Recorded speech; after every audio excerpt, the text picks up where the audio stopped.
시라소니 린치 사건 이후 맨손 싸움은 주먹계에서 거의 사라졌다. 하지만 그 뒤를 잇는 인물이 있었으니 바로 안상민. 전국에서 알아준다는 서산의 안상민은 맨주먹으로 전국구 건달이 된 인물이다. 안상민은 1958년생으로 80년도에 안토니파 두목으로 이름을 떨쳤다. 서방파의 김태촌, 양은이파 조양은과 함께 3대 조직폭력배 중 하나였다. 87년 경찰의 수배를 받았을 때 자수한 뒤 다시 탈출하는 사건을 일으켜 그의 이름이 한동안 신문 사회면을 장식하기도 했다. 당시 언론은 안상민을 경호원들을 거느리고 방탄차를 타고 다니는 폭력계 대부로 표현했다. 경찰이 추산했던 전성기 시절 안상민 아래로 600여 명. 92년 그가 청송교도소를 출소했을 때 주먹들이 타고 온 세대의 관광버스와 30대의 승용차가 교도소 앞에 줄을 지었다. 안상민은 어릴 적 말을 더듬어 친구들이 많이 놀렸다고 한다. 그래서 자신을 보호하기 위해 운동을 했고 이때부터 주먹을 쓰기 시작했다. 그리고 중학교 때부터는 인근 고등학교 짱들과 싸워 다 이겼다고 한다. 태권도와 유도, 레슬링, 킥복싱, 합기도 등 온갖 무술도 다 배웠으며 밥 먹는 시간 빼고는 운동만 했다고 한다. 사람들은 안상민을 보고 타고난 싸움꾼이라 말했다. 하지만 본인은 싸움꾼이라기보다 독종이었다고 말한다. 초등학교 때부터 자신을 당해낼 사람이 없었으며 나이가 많은 형들도 상대가 안 됐다고 한다. 안상민은 모두 한 주먹에 잡아뜨렸다고 한다. 선생님은 그가 실수할 때마다 벌로 책 읽기를 시켰고 더듬더듬 책을 읽을 때 그는 큰 수치심과 모욕감을 느꼈다. 이로 인해 그는 반항심이 커졌고 더 삐뚤어지기 시작했다.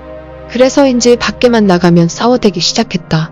그는 중학교 때 이미 충남 지역을 제패했고 일종의 주먹 황제였다. 서산은 물론 천안, 온양, 예천, 홍성, 당진 등 충남 일대 중학교를 장악해버렸다. 자신의 주먹이 상대방 턱에 꽂힐 때 100kg 넘는 거구도 백발백중 넘어갔다고 한다. 그렇게 그는 충남을 완전히 장악하였고 당시 자신의 적수가 없었다고 한다.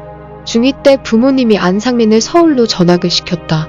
하지만 그는 서울에서도 싸움을 하였고 고등학생 형들이랑 싸우기 시작한다. 성동공고, 덕수상고, 장충고 등 그 일대 짱들하고 싸워서 다 이기게 된다. 그렇게 소문이 퍼지기 시작했고 그를 장충중학교 싸움 귀신이라고 부르기 시작한다. 그러던 중 그의 부모님은 거기서도 싸움질할 거면 차라리 내려오라고 다시 서산으로 그를 불렀다. 그는 가출을 결심했고 고등학교 2학년 때 친구 6명을 데리고 무작정 서울로 향하게 된다. 그는 서울을 제패하겠다는 꿈과 함께 돈 30만원 들고 종로에서 여관을 빌리게 된다. 합숙을 하면서 종로 YMCA 체육관에서 몸을 만들었다. 당시 종로 3가는 이쁜이파 애들이 장악하고 있었다. 그는 천궁이라는 음악다방에서 상납을 받는다는 이야기를 들었고 친구들과 함께 다방에서 이쁜이파 애들이 나타나기만을 기다렸다. 이쁜이파가 사장에게 돈을 받고 당구장으로 향하는 걸 목격하였다. 그 후 안상민은 곧바로 쫓아가 한방에 보내버렸다고 한다. 그리고 이쁜이파한테 돈을 받아 다시 천궁 주인에게 돌려주게 된다. 그렇게 안상민이 종로 3가를 접수했다고 소문이 퍼지기 시작했다. 다음 타깃은 종각. 그들은 종로 3가를 접수하고 때를 기다렸다. 당시 종로 1, 2가는 돼지파 구역이었고 돼지파는 종각에 있는 나이트를 관리하고 있었는데 규모가 꽤 컸다. 우연히 안상민은 혼자서 돼지파와 마주쳤고 그쪽에서 먼저 시비를 걸었다. 안상민은 우두머리급 2~3명을 눕혔고 20살 때 종각을 접수하게 된다. 이로 인해 사람들은 안상민을 김두한이라고 불렀다고 한다. 그는 오직 맨주먹으로 싸웠고 절대 부하들에게도 연장을 못쓰게 했다. 안상민은 자신의 주먹은 칼보다 더 세다고 믿었다고 한다. 종로를 완전히 접수한 안상민은 무교동을 정리하기 시작한다. 무교동을 장악한 후 식구들이 40에서 50명 정도로 늘어 명동 접수에 들어갔다. 당시 명동은 신상사, 양은이파, 서방파 정도 있었는데 신상사는 사보이 호텔 테러로 거의 지는 별과 다름없었다고 한다. 한편 양은이파는 조양은이 구속돼 잠시 조용한 상태였고 서방파 김태총과는 원래 친해 우호적인 관계였다.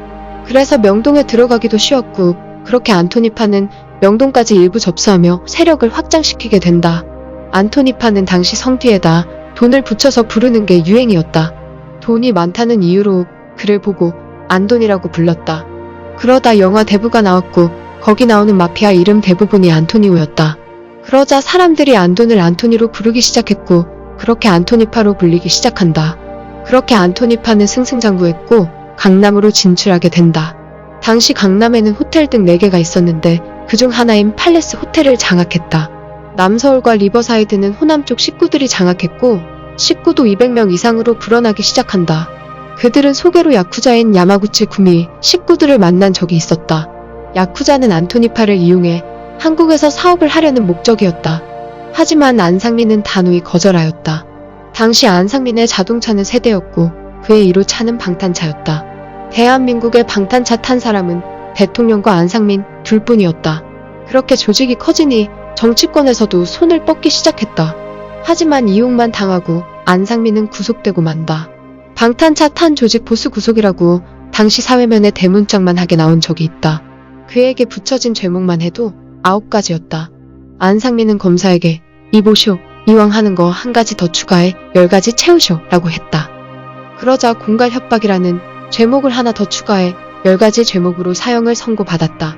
그리고 그의 부하들은 모두 10년에서 15년을 받게 된다. 안상민은 자신과 부하들이 일단 살아야겠다고 생각했고 당시 가진 돈 30억을 재판하는데 모두 풀게 된다. 그렇게 10가지 구형이 다 빠지면서 사형이 결국 5년으로 감형되었다.